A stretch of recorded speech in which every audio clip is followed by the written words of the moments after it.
నేను ఫస్ట్గా అభయ ఫౌండేషన్ వచ్చినప్పుడు నా కారు గురించి ఏం తెలియదు. ఆ తర్వాతనే ఫస్ట్ క్లాస్లో శ్రీనివాస్ సార్ గారు దాని గురించి ఎక్స్ప్లెయిన్ చేయడం జరిగింది. ఎక్స్ప్లెయిన్ చేసిన తర్వాతనే కారు మా చేతికి ఇచ్చారు.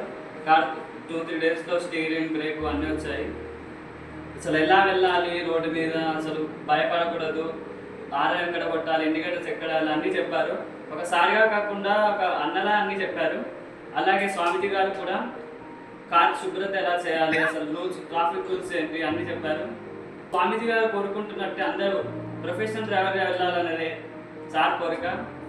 సగం చదివి ఏది ఎక్కడ ఏం అర్థం కాక, బయట ఏం చేయాలో అర్థం కాక తెలియని పరిస్థితిలో ఉన్నప్పుడు మా ఫ్రెండ్ యశ్వంత్ ఆయన ద్వారా ఇన్ఫర్మేషన్ తెలిసిందనమాట అభయ ఫౌండేషన్ గురించి. ఇక్కడ నమ్మలేదు, బట్ చూద్దాం, వెళ్దాము లేదు అన్నట్టుగా చూశాను. కానీ ఏమైంది, చాలామంది మనలాంటి వాళ్ళకి, మాలాంటి వాళ్ళకి చాలా అండగా నిలుస్తూ మంచి జీవనోపాధిని కల్పిస్తున్నారు ఈ అభయ ఫౌండేషన్.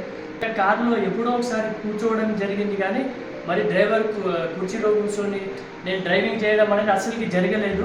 మొదటి రోజు అన్న కూడా గమనించాను, మన శ్రీనాథ్ అన్న.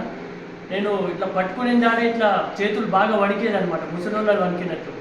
ఓపికతో ఒక్కొక్కరి ఇప్పుడు 15 మంది ఉన్నాం మనం, 15 మందిది 15 రకాల మైండ్ సెట్స్ ఉంటాయి ఒక్కొక్కరికి.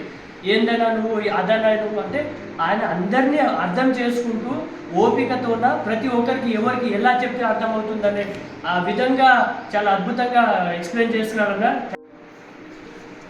ఇక్కడికి మొదటి వచ్చినప్పుడు చాలా భయపడ్డా. డ్రైవింగ్ అంటే అందరికీ భయమే, కానీ కార్ అంటే కొంచెం స్మూత్ హ్యాండ్లింగ్ తెలియదు. కానీ శ్రీనాథ్ అన్న ఆధ్వర్యంలో చాలా ధైర్యం వచ్చింది. ఈ 15 రోజులు ఖచ్చితంగా నా లైఫ్లో మంచి రోజులు గుర్తు చేస్తే డ్రైవింగ్ అనేది పునాదులు ఇక్కడే పడ్డాయి. కాబట్టి ఈ సంస్థకు మరియు అది నేర్పించినందుకు ప్రత్యేకంగా కృతజ్ఞత. చాలా భయం వేసింది ఎలా ఉంటుందో. కార్ గురించి నాకు మొదటగా ఏమీ తెలియదు. కార్ బేసిక్స్ మొదటి రోజు నేర్చుకున్నాను. నాకు కార్ అన్న ఎక్స్ప్లెయిన్ చేసింది, క్లచ్ బ్రేక్ ఏంటి, యాక్సిడెంట్ ఏంటి, ఏడు ఎంత స్పీడ్ పోవాలి, ఆరని ఎలా కొట్టాలి, గేర్లు ఏడు వేయాలి, ఇవాళ ఎక్స్ప్లెయిన్ చేసి నేను నేర్చుకున్నాను. కారు అంటే ఏంటో తెలియదు, తీరా నడపాలో తెలియదు, ఎక్కడ విధంగా కూడా తెలియదు. ఫస్ట్ వచ్చినప్పుడు నేను అదే మాట్లాడాను. తర్వాత యాక్సిడెంట్ కానీ, క్లచ్ కానీ, హ్యాండిల్ కానీ అదే అన్నది చూపెట్టాను. ఇప్పుడు కొంచెం కరెక్ట్ అయిపోయింది. మళ్ళీ వెళ్ళే వరకల్లా మొత్తం నేర్చుకోవాలని నాకు నమ్మకం వచ్చింది.